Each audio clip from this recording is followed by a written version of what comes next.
ডিম মামার ভাইরাল সেই ডিমের রেসিপি। এটা এতটাই মজার হয় আর এতটাই লোভনীয় হয়, আপনারা নিজেরা না তৈরি করলে কিন্তু বিশ্বাসই করতে পারবেন না।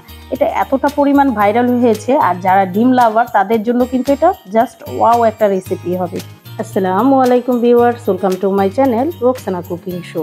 চলে আসলাম নতুন আরও একটি রেসিপি নিয়ে। চলুন তাহলে দেখে নেওয়া যাক। প্রথমে একটা পাত্রে আমি 4টা শুকনো মরিচ নিয়ে নিয়েছি। এই শুকনো মরিচটাকে আমি হালকা একটু তেল দিয়ে কিন্তু ভেজে নিয়েছি। আপনারা যদি ঝালটা বেশি খান তাহলে বেশি পরিমাণ দিয়ে নেবেন, আমি মিডিয়াম করে দিয়ে নিচ্ছি। তারপর কিন্তু এটাকে আমি ভালো মতন হাতের সাহায্যে এভাবে একটু মিহি করে নিচ্ছি। দিয়ে দিচ্ছি একটা শসা, তো আমি এভাবে কুচি করে কেটে নিয়েছি, অবশ্যই চেষ্টা করবেন কুচি করে কেটে নিতে। আর দিয়ে দিচ্ছি 1 টেবিল চামচের মতন পেঁয়াজ কুচি, আর 1 টেবিল চামচ দিয়ে দিচ্ছি ধনেপাতা কুচি। সবগুলো উপকরণ একটু মিহি কুচি করে নেবেন। আর দিয়ে দিচ্ছি 1 টেবিল চামচ কাসুন্দি,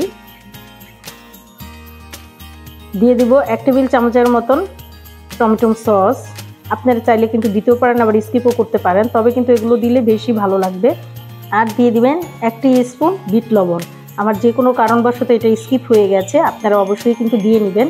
দেওয়ার পর কিন্তু হাতের সাহায্যে এভাবে একটু সময় নিয়ে ভালো মতন কষলে নিতে হবে, যতক্ষণ পর্যন্ত একটা মানে সফট না হয়ে যাচ্ছে। এটা কিন্তু সফট করেই করে নিতে হবে।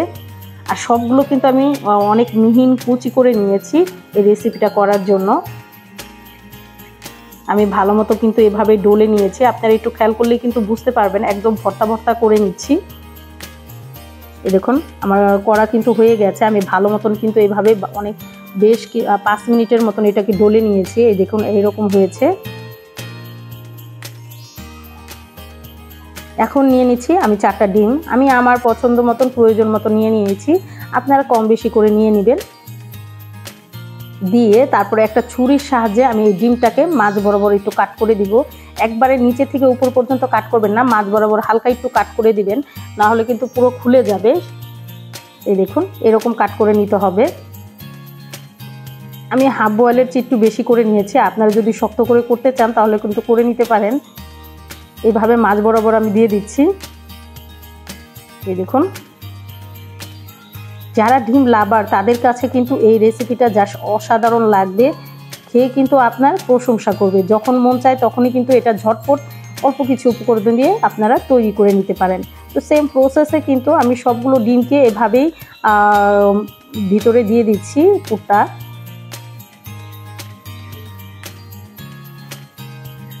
এভাবেই দিয়ে দিচ্ছি। দেখুন আমি একটু বেশি করেই পুর দিয়ে দিচ্ছি, এতে কিন্তু বেশি খেতে আরও বেশি ভালো লাগবে।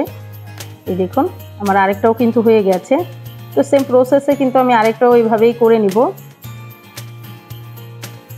এই দেখুন আর ডিমটা কিন্তু অতটা বেশি আমি সিদ্ধ করিনি, আমার যেহেতু হাফ বয়েল ডিম খেতে ভীষণ ভালো লাগে, সেজন্য কিন্তু আমি হাফের চেয়ে একটু বেশি করে নিচ্ছি। যদি আপনার কুসুমটা কাঁচা থাকে তাহলে কিন্তু ভালো লাগবে না। এই দেখুন সেম প্রসেসে আমি সবগুলোই করে নিয়েছি। একটা প্লেটের মধ্যে সবগুলো ডিম কিন্তু আমি সার্ভ করে নিব।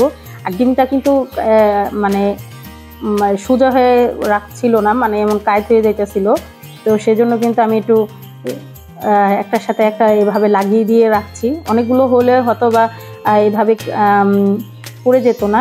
এই দেখুন দেখতে কতটা লোভনীয় লাগছে। এটা কিন্তু আরেকটু লোভনীয় আরেকটু মজার করার জন্য কিন্তু আমি আরেকটা জিনিস দিব, আপনারা হয়তোবা সেটা দেখলেই বুঝতে পারবেন।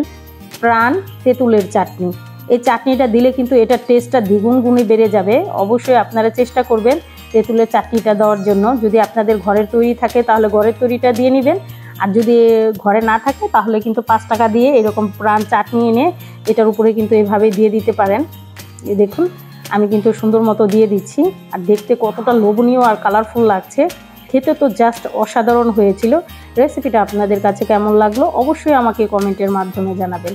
আর যারা এখনও আমার চ্যানেলটাকে সাবস্ক্রাইব করেননি, আমার ভিডিওগুলো যদি আপনাদের কাছে কোনো অংশে একটু হলেও ভালো লেগে যায়, অবশ্যই আমার চ্যানেলটা সবাই সাবস্ক্রাইব করে আমার চ্যানেলের পাশেই থাকবেন। লাইক কমেন্ট এবং বেশি বেশি করে শেয়ার করে দিবেন।